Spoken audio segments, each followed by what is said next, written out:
What's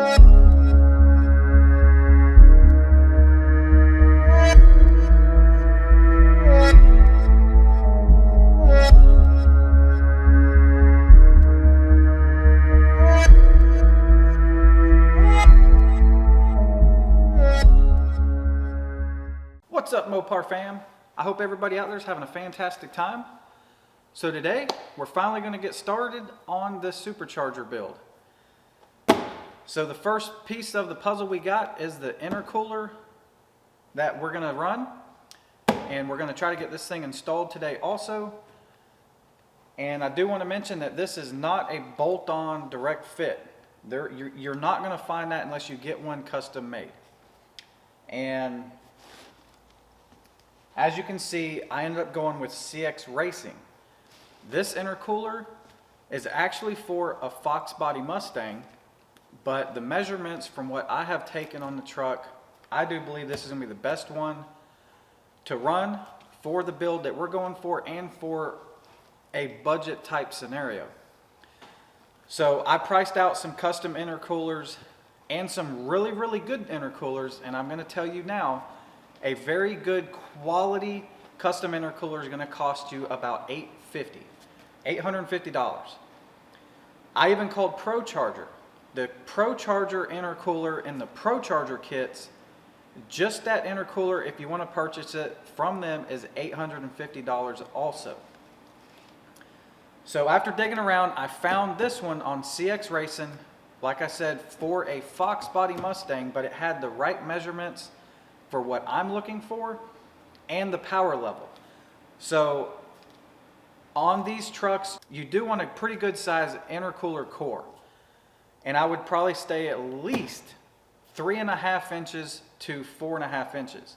Most of your custom builds are going to be about 4 to 4.5 inches, which those units will let you go up to about 1,000 horsepower on those intercoolers.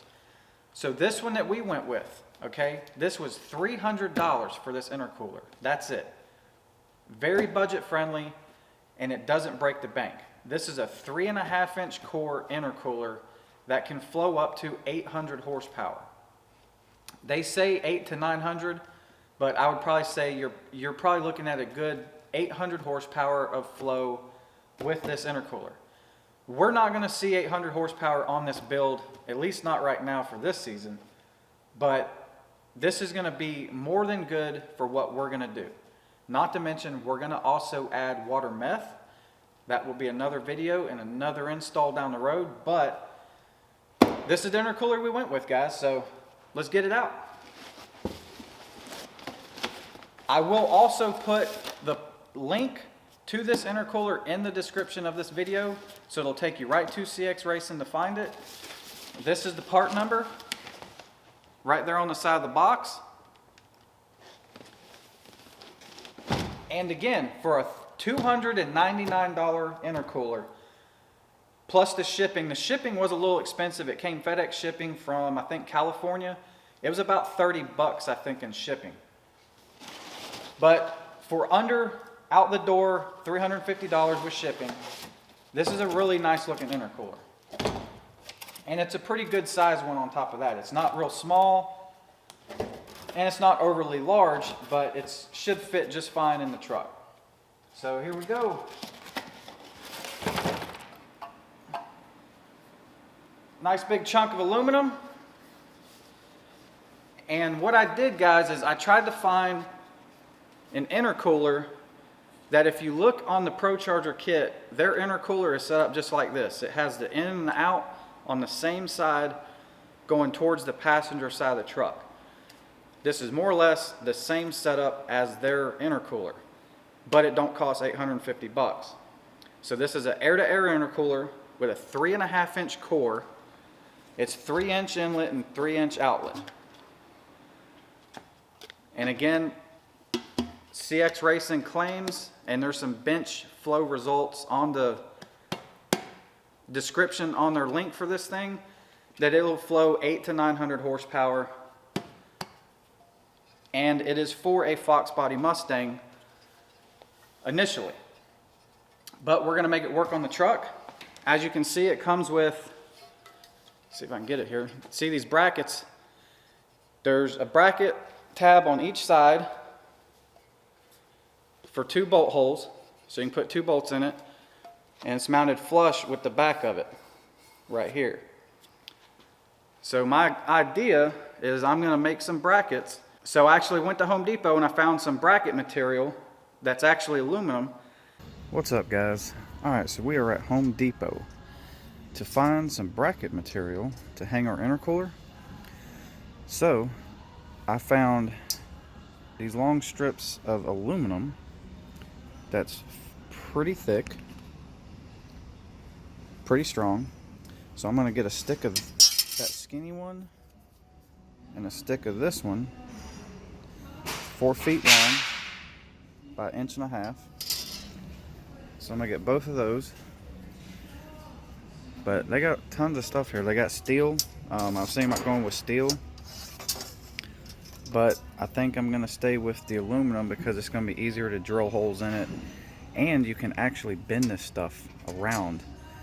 As, don't tell anybody, but I kind of tested one, and yeah, you can bend it. You can see it didn't hurt it, like as far as trying to crack or anything. It bent very nice.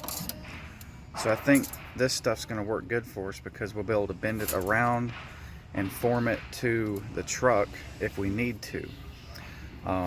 So yeah, that's the plan. We're going to grab a couple of these and we're going to roll with that. They're only about 10 bucks a piece too, so we're going to try to we're going to come up with a bracket system to bolt this intercooler to the truck. So that's my plan. And again, the bracket material I purchased from Home Depot, I'm going to put the link in the description of the video also. So yeah, that's the intercooler we're going to run on this truck. And again, like I said, I could have spent up to about $850 and got a super good custom built one, but that was kind of defeating the purpose of this build. I'm trying to keep this build as cheap as possible and budget friendly, but I'm trying to make it as quality as I can at the same time. So again, like I said, this is going to be more than enough intercooler for what we're going for on the truck as far as horsepower. Not to mention, we're going to add water meth anyways, so it's not going to be an issue. But this intercooler, if you're going to run just an intercooler and no water meth, this should be more than fine. Again, CX Racing, 300 bucks. Can't beat it. Also, it did not take very long to get here. I ordered it, and I think I received it in about 3 or 4 days. So it didn't take long to get here at all. It was in stock, ready to go. They got plenty of them to go. So it's nothing that you got to wait for to get built. That was the other thing I ran into. If you want to do a custom build intercooler, I was being told 2 to 3 weeks, sometimes 4 weeks, on a custom intercooler. Which again, you know, if you're going to try to make up to 1,000 horsepower or better, that would definitely be a way to go. But we're not going to be close to that. And again, I'm trying to make this as budget friendly as I can, but with quality, decent parts. So my goal is we're going to mount this intercooler on the truck, and then we'll leave the little caps on it until we get the supercharger here. And then once we get the supercharger, we're going to start installing that supercharger, and then we'll start mocking up the piping for it. Let's get to work.